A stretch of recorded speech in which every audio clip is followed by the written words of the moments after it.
क्या आप जानते हैं कि चीन युद्ध क्यों नहीं लड़ता? क्या आपको पता है कि चीन इतनी बड़ी अर्थव्यवस्था कैसे बन गया? अगर आप जानना चाहते हैं तो वीडियो में अंत तक बने रहिए। चीन का किसी अन्य देश के साथ पूर्ण पैमाने पर युद्ध, फुल स्केल वॉर न करने का निर्णय किसी एक कारण पर आधारित नहीं है, बल्कि यह एक जटिल रणनीतिक, आर्थिक और भू राजनीतिक गणना है। उनकी वर्तमान विदेश नीति का मुख्य केंद्र शांतिपूर्ण उदय, पीसफुल राइज और अपनी आर्थिक शक्ति को सुदृढ़ करना है। इसके प्रमुख कारण इस प्रकार से हैं। पहला कारण है कि आर्थिक निर्भरता और वैश्वीकरण, इकोनॉमिक इंटरडिपेंडेंस। चीन आज दुनिया की फैक्ट्री है। इनकी अर्थव्यवस्था पूरी तरह से वैश्विक आपूर्ति श्रृंखला, ग्लोबल सप्लाई चेन से जुड़ी हुई है। युद्ध से व्यापारिक मार्ग, विशेषकर समुद्री मार्ग बाधित होंगे, जिससे चीन के निर्यात पर गहरा असर पड़ेगा। चीन अपनी आर्थिक समृद्धि को अपनी सत्ता की स्थिरता के लिए सबसे महत्वपूर्ण मानता है। इसके साक्ष्य क्या है? चीन का belt and road initiative BRI इस बात का प्रमाण है कि वह सैन्य बल के बजाय आर्थिक प्रभाव के माध्यम से दुनिया भर में अपना दबदबा बनाना चाहता है। दूसरा कारण है परमाणु निवारण, न्यूक्लियर डिटरेंस।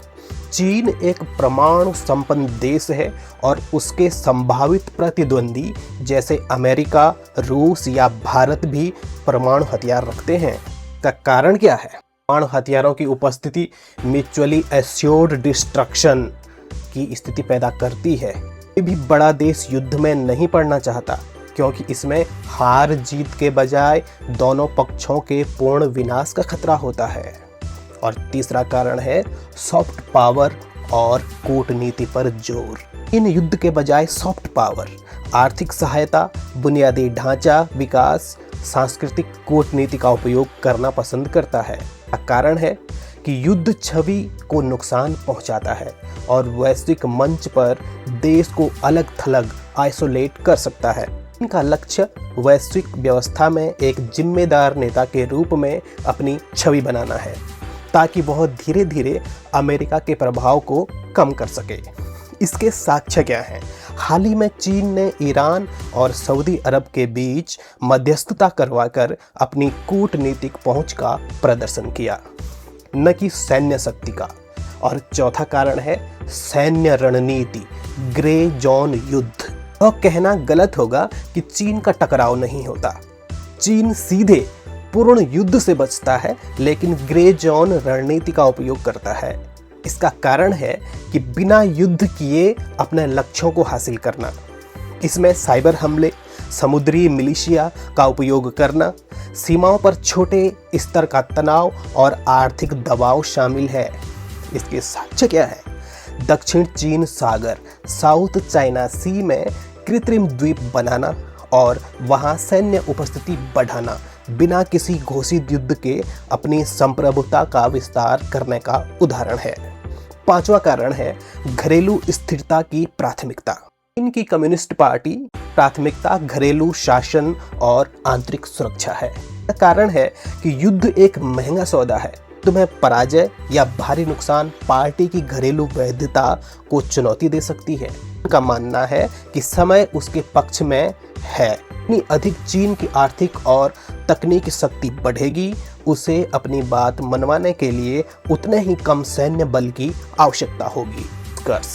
चीन का किसी भी बड़े युद्ध से बचना उसकी कमजोरी नहीं, बल्कि एक सोची समझी रणनीति है। सैन्य टकराव के बजाय आर्थिक वर्चस्व और कूटनीतिक प्रभाव का उपयोग करके अपने लक्ष्यों को प्राप्त करना अधिक प्रभावी मानता है। इनकी अर्थव्यवस्था वर्तमान में एक परिवर्तन, ट्रांजिशन के दौर से गुजर रही है। चीन की विकास दर का मुख्य आधार विनिर्माण, मैन्युफैक्चरिंग, निर्यात, एक्सपोर्ट और उच्च तकनीकी हाईटेक निवेश है। चीन के लिए चुनौतियां क्या हैं? चीन को वर्तमान में कई संरचनात्मक चुनौतियों का सामना करना पड़ रहा है, जैसे रियल एस्टेट संकट, संपत्ति बाजार में गिरावट का दौर जारी है जो आर्थिक विकास पर दबाव बना रहा है। कमजोर घरेलू मांग, लोग खर्च करने के बजाय बचत करना पसंद कर रहे हैं, जिससे विकास मुख्य रूप से निर्यात पर निर्भर हो गया है। श्रम बाजार, रोजगारी और उम्र दराज होती जनसंख्या अर्थव्यवस्था के लिए लंबी चुनौती है। जीडीपी का आकार अमेरिका 30.38 ट्रिलियन से अधिक के साथ दुनिया की सबसे बड़ी अर्थव्यवस्था बना हुआ है। चीन 20.85 ट्रिलियन डॉलर के साथ दूसरे स्थान पर है। प्रति व्यक्ति आय की अगर गणना करें तो यह आंकड़ा किसी भी देश की औसत समृद्धि को दर्शाता है। इसमें अमेरिका काफी आगे है, जबकि भारत जैसे विकासशील देशों के पास अभी भी अपनी विशाल जनसंख्या के कारण प्रति व्यक्ति आय के मामले में सुधार की काफी गुंजाइश है। यह डेटा स्पष्ट करता है कि जहां अमेरिका और चीन का आर्थिक आकार अभी भी बहुत बड़ा है, वहीं भारत की विकास दर उसे भविष्य में शीर्ष वैश्विक आर्थिक केंद्र की ओर तेजी से धकेल रही है।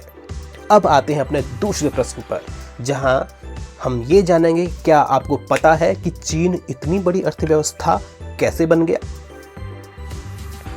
चीन के एक गरीब कृषि प्रधान देश से दुनिया की सबसे बड़ी दूसरी अर्थव्यवस्था बनने की कहानी 4 दशकों के निरंतर आर्थिक सुधारों, रणनीतिक नीतियों और कठोर अनुशासन का परिणाम है।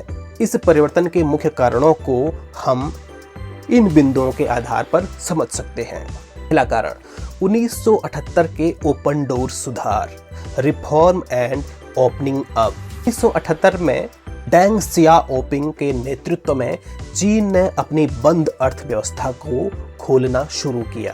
के तहत इसने काम किए। पहला कार्य किया कृषि सुधार, सामूहिक टिवाइजेशन खत्म, किसानों को अपनी उपज बेचने की छूट दी गई, जिसमें उत्पादकता बढ़ी। विशेष आर्थिक क्षेत्र, स्पेशल इकोनॉमिक जोन, चीन ने तटीय शहरों जैसे शैनज़ेन में विशेष आर्थिक क्षेत्र बनाए। यहाँ विदेशी निवेश को आकर्षित करने के लिए करों में छूट और लचीले नियम लागू किए। दूसरा कारण था दुनिया की फैक्ट्री बनाना, मैन्युफैक्चरिंग पावर हाउस। चीन ने अपनी विशाल और सस्ती श्रम शक्ति लाभ उठाकर खुद को वैश्विक विनिर्माण केंद्र के रूप में स्थापित किया। निर्यात आधारित मॉडल, चीन ने कम लागत पर सामान बनाकर पूरी दुनिया को निर्यात करना शुरू किया। मेड इन चाइना उत्पाद पूरी दुनिया की आपूर्ति श्रृंखला, सप्लाई चेन का आधार बन गए। बुनियादी ढांचा, इंफ्रास्ट्रक्चर, चीन ने सड़कों, बंदरगाहों, बिजली ग्रिडों और हाई स्पीड रेल के निर्माण में खरबों डॉलर का निवेश किया, जिससे उद्योगों के लिए लॉजिस्टिक बहुत सस्ता और तेज हो गया। तीसरा कारण रहा भारी विदेशी निवेश और तकनीकी हस्तांतरण। चीन ने विदेशी कंपनियों जैसे एप्पल, वॉक्सवैगन आदि को अपने यहाँ कारखाने लगाने के लिए आमंत्रित किया। के साथ निवेश की एक चतुर रणनीति यह थी कि विदेशी कंपनियों को अपने यहाँ व्यापार करने के लिए चीनी कंपनियों के साथ ज्वाइंट वेंचर बनाना पड़ता था। से चीन ने धीरे धीरे विदेशी टेक्नोलॉजी को सीख लिया और उसे अपने देश में विकसित करना शुरू किया। यह कारण है राज्य नियंत्रित पूंजीवाद। इनकी अर्थव्यवस्था पूरी तरह स्वतंत्र बाजार, फ्री मार्केट नहीं है।